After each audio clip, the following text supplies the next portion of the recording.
Hey, I'm Katie. I'm a freelance video editor, and if you're considering quitting your job to go freelance full-time, this video is for you. Today, I'm going to be going through the 5 steps that every single freelancer needs to take in order to become successfully self-employed. Regardless of your industry, these steps are universal and they'll apply to anybody who's not going to be working a W-2 job. So buckle up, let's get started. Step number 1, you need a minimum of 6 months of expenses in your savings account. Just right out of the gate, there is a huge financial incentive to freelance. I'm guessing that's why you're considering freelancing at all. But in order to be a successful freelancer, you have to have a financial safety net before you get started. I'll be the first person to tell you that a freelance career can be inconsistent and unpredictable. It's definitely a roller coaster at times. That's why so many people are enticed by a 9-to-5 job. It's very stable. You know, there's a steady paycheck and there's really nothing wrong with that. However, you really do have to be aware of what you're getting into. And even when you are working a steady job, you need to have an emergency fund. That need gets compounded exponentially when you are self-employed and you don't have that steady paycheck anymore. I'd recommend saving up a minimum of 6 months of expenses before you get started. So you need to think about, if I don't get a single paycheck within the next 6 months, how much money do I need to have in my savings account? Because even if you do end up booking consistent work right from the get-go,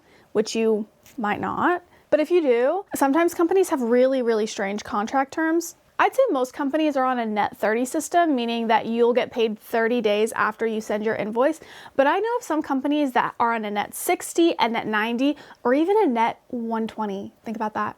4 months. 4 months. And that's 4 months from the time that you sent the invoice, right? So if your contract was for 2 months and you don't get paid until 4 months later, that's 6 months right there without a paycheck. Crazy, even though you've been working, you know? So what I'm saying is that as a contractor, if you're working at a big company, you don't have a lot of pull to expedite yourself getting paid. They have these systems in place and you're kind of just a cog in the wheel. You're a contractor, they're slotting you in, they're processing your paperwork, hopefully as fast as they can. I've never been on the processing end of that, so you really just have to be prepared yourself for those unknowns. I mean, being self-employed is stressful enough. You really don't need that extra burden of the financial instability to cause a ton of problems right from the get-go. And when you're just getting started, you really need to have a runway of time and space and the financial stability to reach success. Okay, so that was number 1.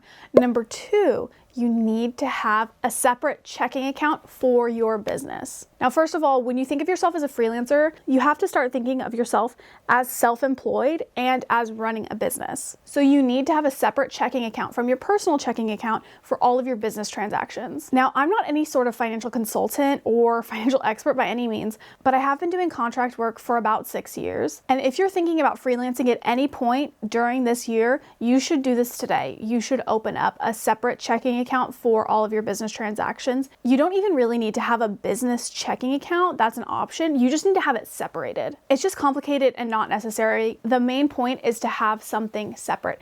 Okay, I'm kind of getting ahead of myself, but these are the reasons why this separate business checking account is super helpful. For one, you're going to be what's called a 1099 employee. If you're working a 9-to-5, you get a W-2 at the end of the year when you're filing your taxes.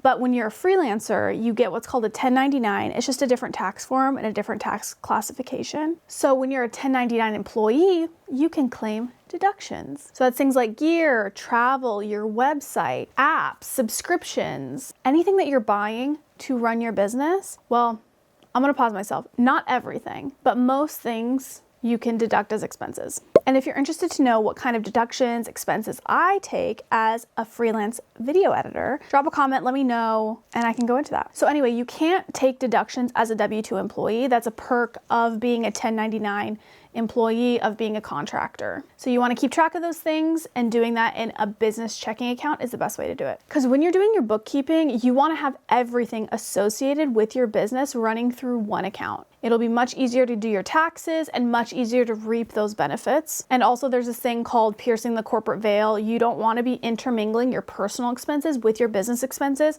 If you get audited, it just gets really messy. So you don't want to be doing that. I promise. All right, number 3, build your portfolio. You need to have a portfolio. You need to have some sort of tangible work for people to look at. When you're freelancing, you have to prove within a really short amount of time to a potential client that you're good at your job. So it's essential that you have a website that clearly communicates your specialty, your qualifications, basically why they should hire you. So your portfolio needs to be all about selling yourself and showing what you can do for other people. Look, you don't need to go overboard. You don't need to go crazy, hire a coder, get some custom website. No. There's so many cost-effective website options out there. Squarespace, Wix, MySpace. No, I'm kidding. Don't use MySpace unless you do it in some kind of cool way, which if you do, send that to me. Personally, my website is through Squarespace and I do get compliments on it all the time. It doesn't have to be perfect. Get it to a good place where everything's proofread, it's easy to follow, have somebody else take a look at it, get an extra set of eyes on it. That's super important. Don't feel like it has to be so fancy, so polished, so perfect in order to take this next step. And that's number 4. Start sending cold emails today. The key to a freelance career is your network. Your network is your net worth. I'm telling you, you're gonna really feel that as soon as you start freelancing, as soon as that tie is cut from your 9 to 5, you are going to be scrambling to connect with your network. And the earlier, the quicker, the faster you do that, the better. I mean, I think it goes without saying, but I'm going to say it anyway. People want to work with people that they know, people that they trust, people that know somebody that they know. So it is imperative to make genuine, solid connections with people in your industry. Now, if you were like I was when I first started freelancing, you've probably completely checked out. Haven't talked to anybody that you don't work with in years. When I was working at my full-time job, I forgot my LinkedIn password. I did not check LinkedIn for at least 2 years. I could not log in. So when I started freelancing, I really had to dive into my network. So the biggest thing that I attribute my full schedule now to is the time, the labor, the man hours that I dedicated to sending cold emails when I first quit my job. Like I sent hundreds, and I'm not kidding, hundreds. I literally have a Google Excel sheet of all of the cold emails that I sent. Yes, I kept track. There were about 500 of them. And I sent those within my first year-ish of freelancing. Now I knew that there would be a delayed response, but it's kind of crazy. I still get emails of responding to the email I sent a year and a half ago. So definitely expect a delayed response. And I even went into it with this mentality of like, I'm not even gonna get a response. So I kind of went in with like bare minimum expectations of no one's gonna respond to me. So if anybody responds, then I'm happy. And people did respond.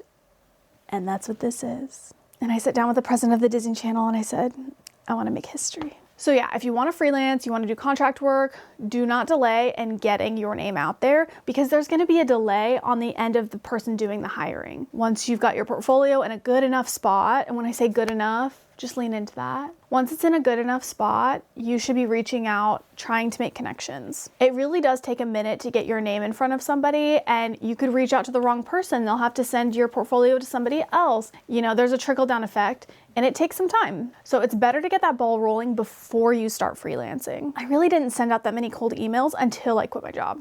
So this is me transmitting that information to you. You're so welcome. Okay, number 5, this is our last one. Find a mentor. Trust me, you are gonna have so many questions along the way, and you need somebody that you feel like is in your corner, that you can turn to with all of these questions, because Google's not always that accurate. Like, crazy as that sounds, ChatGPT doesn't know everything. So for that reason, I think a mentor is so much more valuable to freelancers than to people working 9 to 5 jobs. Because when you're in a company, there's kind of a dedicated path, right? You're on a team, you have people that you can kind of lean on at a lot of stages in the game. Whereas when you're a contractor, you're on your own for everything. So you really have to be prepared to pave your own path. But luckily, there's typically somebody who has already done that and is willing to share some tips and tricks for you along the way. I think it's important to identify somebody who is doing what you want to be doing in your industry. Your mentor should be somebody that you admire, someone you look up to, somebody that you feel you can trust, who will have wise advice for you. And if they're where you want to be, likely they've had to deal with the same questions that you're currently having. And I mean, depending on the person, you might even consider going at it from a consulting angle. This isn't necessarily like a long-term mentorship type of strategy, but if you have somebody that you really, really want to pick their brain, you should pay them a consulting fee, pay them for their time, take them out to lunch, and ask them every single question that you have. Ask for their numbers, the stats. How much do you charge for this and this and this? And that's typically money really well spent. Yeah, you're really gonna wanna get into the nitty-gritty if you go that route. So whether you go for a consultant or something more low-key, like a long-term mentorship kind of relationship, having somebody that you feel is in your corner is invaluable, especially because you're not on a team where you can get feedback of like, oh, good job, or you can improve on this, or things like that. You don't get that direct feedback that you typically do in a 9-to-5. I loved the team that I worked with at my former 9-to-5, and a couple of us are currently freelancers. So it's been really fun to interact with them as mentors, feel like I have multiple people that I can turn to with questions, with advice. And when I can, I send referrals their way. And it's kind of crazy because I have former coworkers who I consider mentors send me work their way when they can't handle it as well. Okay, so there you have it. The 5 steps you need to take before you quit your job to go freelance. Now, here's what I want to know. If you're considering going freelance, what's stopping you from taking the plunge? What's holding you back? What kind of questions can I answer? I want to be a helpful resource to you, to empower you, make you feel like you can do it, because I'm sure you can. And if you are currently a freelancer, I want to know what's one piece of advice that you wish you had known before you quit your job to go freelance. I feel like I've said freelance about 100,000 times, and it's starting to sound like the weirdest word on the planet. Okay, so I'm going to be done. And that's it for me today. I'll be back next week with another video, so be sure to subscribe so you don't miss anything, and I will see you next time. Thanks. Bye.